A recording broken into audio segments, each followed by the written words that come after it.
Amicus Curiae, Instituto Brasileiro de Defesa do Consumidor, IDEC, falará o doutor Walter José Fayad de Moura.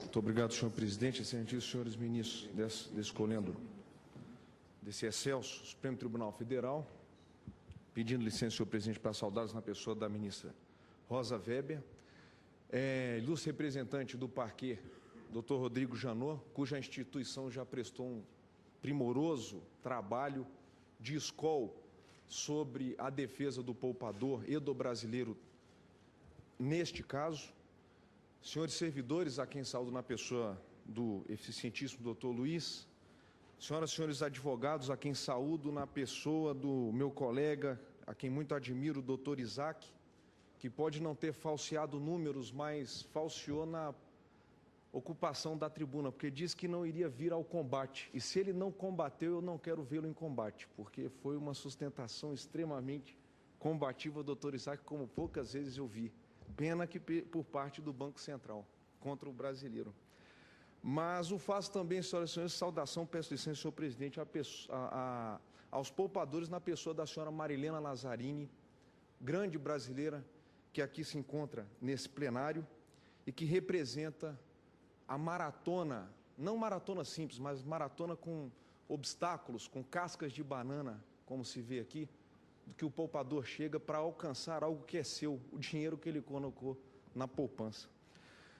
Mas o IDEC, que é a primeira vez que fala no Supremo, para esse caso da tribuna, chama a atenção pelo princípio da paridade, meu professor e ministro Marco Aurélio, da assimetria que existe aqui de defesas. Nós somos pequenas andorinhas aqui de asas curtas, porque nunca nos louvamos da defesa dos brilhantíssimos advogados públicos para termos esta virilidade argumentativa em nome do pequeno.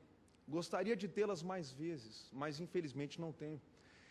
E o faço criticando o estratagema processual da ADPF, que faz lembrar os poloneses que brincavam com a chamada granada oca, sem pino, para os calouros, em que a granada corria no colo dos calouros para ver qual era a reação, mas ali para tirar a concentração e a capacidade que a guerra exige do combate. E eu vi esse estratagema sentado um pouquinho ali atrás, na primeira fila, em 2006, quando assisti a todas as sessões da ADIM 2591. E vi que foi lançada uma granada oca ao colo dos ministros dessa corte, porque quando vinha para cá, escutei no rádio, a rádio mais ouvida dessa cidade, um professor de direito tributário, um belíssimo, grande advogado, explicando que, olha, se for julgada procedente, se for julgada improcedente a ADIM, se for mantida a aplicação do artigo 3º, parágrafo 2º do Código de Defesa do Consumidor aos bancos, não haverá amanhã para as casas bancárias. Granada oca que não explodiu. Não explodiu. E não explodiu no colo dos experientes ministros dessa Suprema Corte, que nada tem de calouros e nada tem de receosos destes números que são trazidos aqui para distorcer o discernimento que já foi decidido por esse Supremo nos votos que já foram mencionados sobre os planos econômicos, que é a métrica da segurança jurídica sobre planos econômicos dos poupadores. O Supremo nunca escorregou e eu não creio que vai escorregar. A diferença da granada oca polonesa que vem agora é que ela vem, como já dito, trazida não pelos advogados dos bancos, que se pouparam a discutir a questão da constitucionalidade, mas veio pela mão do Estado. Isso me surpreendeu. Estado esse, eminentes ministros, que por parte do Banco Central, em todas as contestações apresentadas nos planos econômicos, arguiu a sua ilegitimidade passiva ad causum. Fundado não na questão da solidariedade, porque o recurso foi transferido para a União e ela é solidária passiva, mas sob o argumento, ministro Lewandowski, de que não há que se intervir na relação particular contratual destes bancos com seus clientes. Este é o fundamento de 10 em cada 10 contestações em sede de preliminar do posicionamento do Banco Central. Eu já não sei que Banco Central que tem posição neste aspecto processual. Eu sou brasileiro, advogado, posso falar desse fato processual daqui da tribuna, não estou agredindo a minha autoridade financeira, faço isso com lianeza, mas é um fato processual relevante. E o mesmo Banco Central, em 2010, da lavra do competentíssimo ministro, que eu tive a honra de conhecer, ministro Henrique de Campos Meirelles, apresenta um trabalho em 2010, depois da concessão da negativa da liminar na ADPF, ou seja, quando a bomba se disse que ia explodir, estou falando de 2010, depois da negativa do ministro Gilmar no plantão, ele apresenta um estudo, ele está reduzido e disponível na rede mundial de computadores, chamado Avaliação do Risco Brasil. Esse documento é apresentado para todos. O Brasil é extremamente competente, a autoridade brasileira é extremamente competente. Ela é uma referência hoje, invertendo as lógicas de previsões antigas, em matéria de controle, não só monetário, mas do controle da atividade bancária. Mas nesse estudo é muito interessante, porque está dito, como linha mestra do marco de política macroeconômica, que o grande instrumento de responsabilidade, de severidade trazido por essa gestão do Banco Central foi a política prudencial e a supervisão bancária sólida. Isso aqui é uma questão jurídica, a intervenção do Estado no banco, ministro presidente.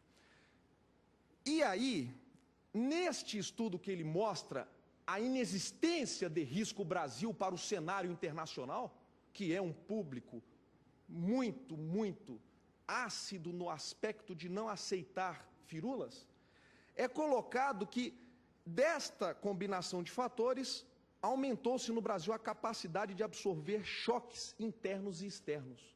Isso é uma realidade. E logo na página 14 do estudo, vem mostrar que o capital regulatório dos bancos, no aspecto, não vou falar de provisionamento não, mas no aspecto de que absorver riscos possíveis está acima da diretriz de 8% de Basileia, do Acordo de Basileia. O Acordo de Basileia de 8, nós trabalhamos com 11.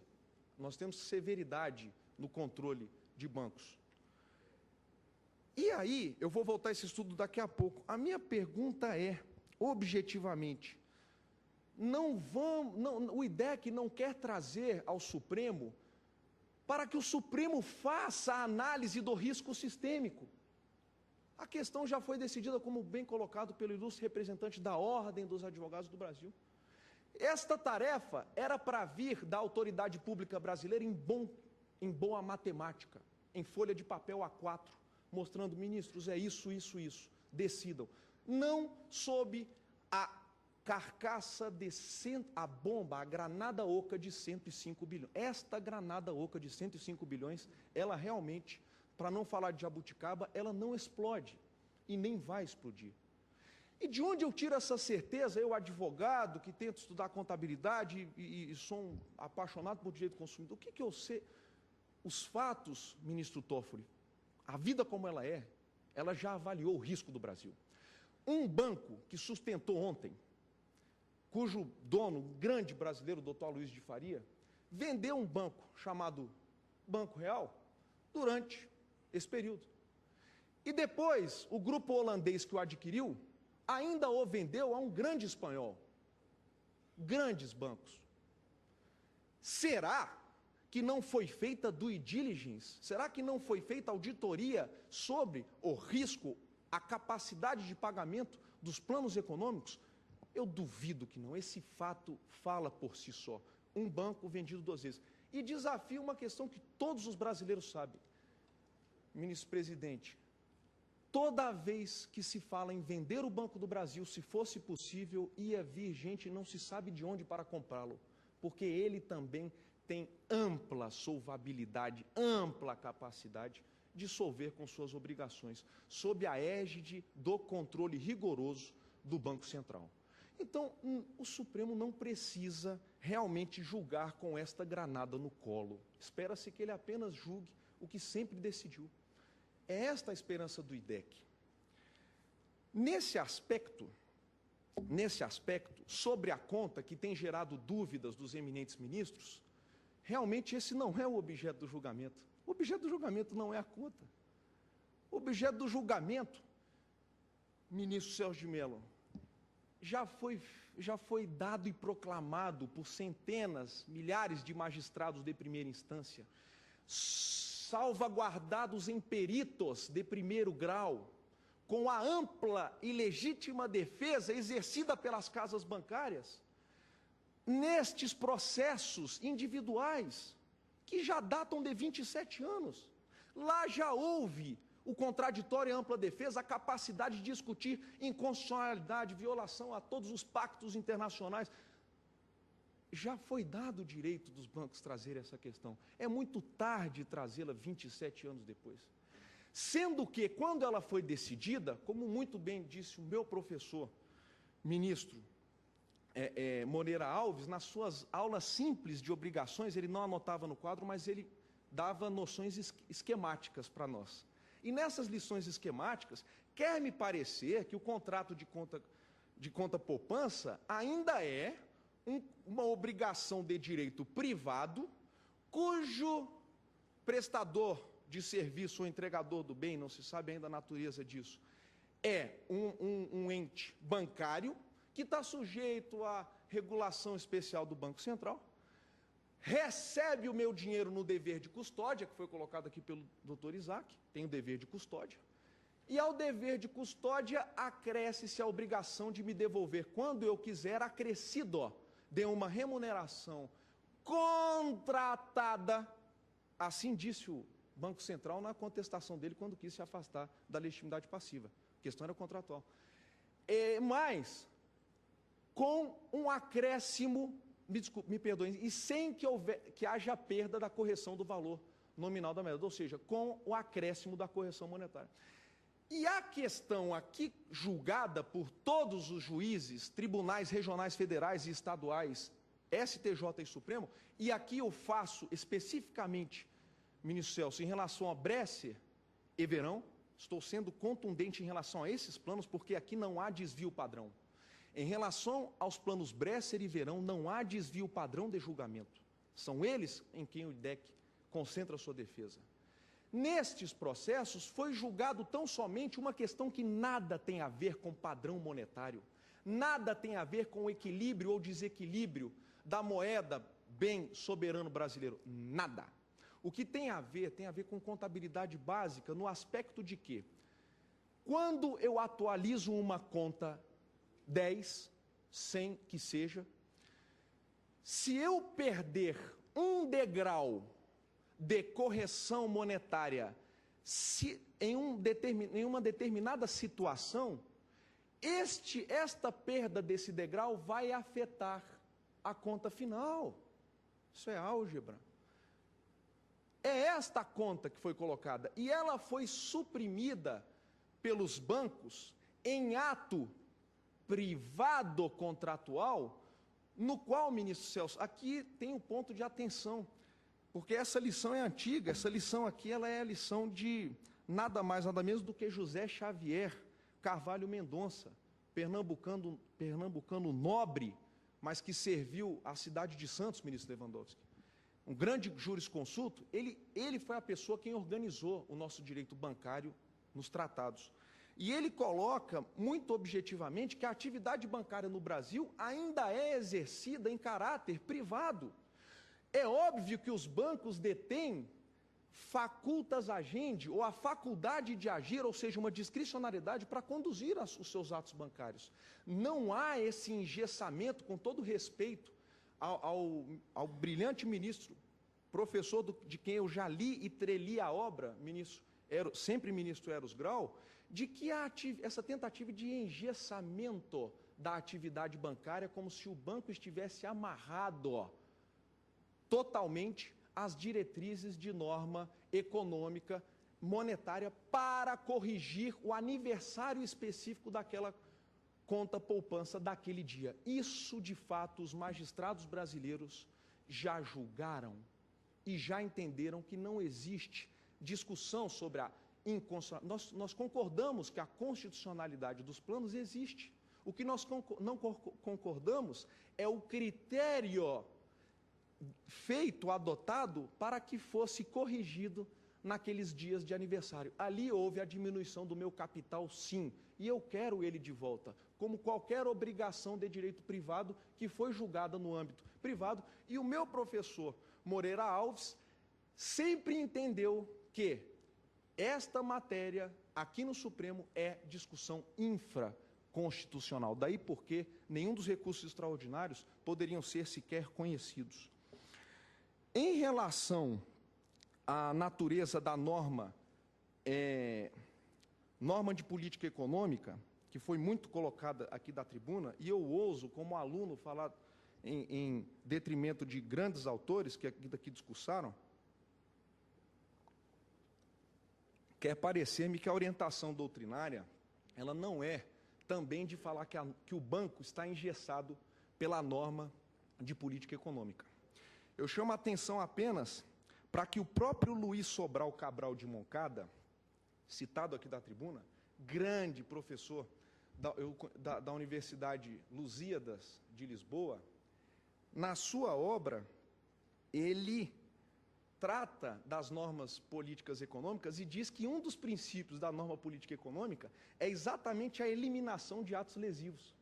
Os atos lesivos praticados no campo do direito privado, eles devem ser eliminados. E este ato de diminuição patrimonial do meu pobre dinheirinho, não é do rico dinheiro que sou colocado, do pobre dinheiro do poupador, este é um ato lesivo que Moncada mandava estipar. O direito, nem o direito econômico admite isso. O mesmo princípio talvez poderia ser colocado de outra forma por João Bosco Leopoldino da Fonseca, professor emérito da Universidade Federal de Minas Gerais. Ele traz um subprincípio do direito econômico conhecido como a maleabilidade da norma política econômica. Os bancos são mestres em fazer isso. E eu digo que não havia em nenhuma dessas casas bancárias serventuários, profissionais ou técnicos que não soubessem o que estavam fazendo. E o fizeram ao tempo com uma capacidade de agir que foi condenada severamente pelo judiciário brasileiro. Não era para fazer a correção daquela forma. E ao assim agirem, já tiveram do Estado a condenação do ato como ilícito. O ato é ilícito. Deve-se reparar o dano ao devedor, seja quem quer que ele seja.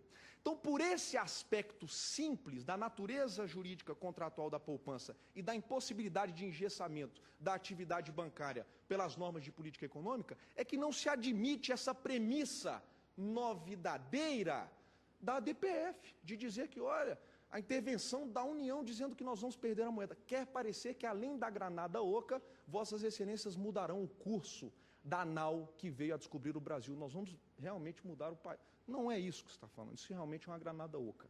Ela não vai explodir e o IDEC confia nisso. Em relação também à atividade bancária, nós não podemos esquecer que o banco tem ônus, mas ele também tem bônus. Se a Caixa Econômica Federal não lucrou com a banda livre de 20%, ela lucrou, obviamente, com o sistema financeiro habitacional. Mas a discussão não é essa. Vamos ver a vida como ela é mais uma vez. O banco ele é autorizado a receber recurso de terceiros, que é a chamada operação passiva, e aí a remunera, e automaticamente não faz isso por utilidade pública. Nenhum banqueiro faz isso por utilidade pública. Não faz porque quer. E mesmo o banco público o faz com altíssima lucratividade nesse país.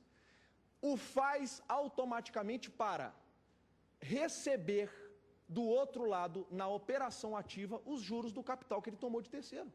Isso é uma presunção, não há que se discutir se foi 400 bilhões, se foi 70, se foi lucro ou se foi faturamento. A questão é que a atividade ocorreu, o meu capital ficou lá, eu quero ele de volta. Essa discussão é a mesma, ministro Celso, do banco que faz uma retenção indevida na minha conta corrente. A natureza do meu direito privado ao ressarcimento é a mesma. Ela é a mesma, não tem diferença. A questão é que esse controle do Estado realmente não existe e a magistratura brasileira já respondeu em 27 anos. Então, o banco ele tem o bônus da atividade financeira. E o bônus envolve sim o risco, não o risco sistêmico, mas toda atividade econômica é sujeita a risco. E os bancos se louvam desse risco para serem os bancos. E assim continuem sendo, como de fato são. Mas não querendo transferir o risco da sua atividade agora numa DPF, 27 anos depois, a vossas excelências. Por fim, vem uma colocação do IDEC no aspecto de que nós esperamos uma coisa muito objetiva. Nós não admitimos que nesse discurso feito sobre o direito dos poupadores, o poupador seja diferenciado de brasileiro. Não se pode admitir esse discurso que está sendo trazido nas laterais, de que vai se pagar a poucos com o dinheiro de muitos. Isso não existe. Uma das expectativas do Banco Central naquele estudo que eu falei é uma agenda para o futuro, página 19. E na agenda para o futuro, o primeiro item chama-se nível de poupança doméstica. O país precisa de poupança doméstica. Eu preciso confiar no sistema financeiro nacional para colocar o meu dinheiro, não é do banco, não é da União, o meu dinheiro eu preciso confiá-lo a um sistema sólido. E quem emprestou o sentido que eu tenho, não é a União, eu, IDEC, o sentido que eu tenho de segurança, ministros, está nas mãos do Supremo, e o Supremo já deu essa decisão em 27 anos, até aqui, sobre Bresser e sobre Verão. Não se pode tirar um efeito que ninguém falou daqui, é que se houver a quebra deste edifício, desse pilar da segurança sobre os planos para os poupadores, eu passarei a desconfiar no meu sistema. Eu que não sou poupador, mas também não sou ignorante. O brasileiro pode não ser educado, mas não é ignorante.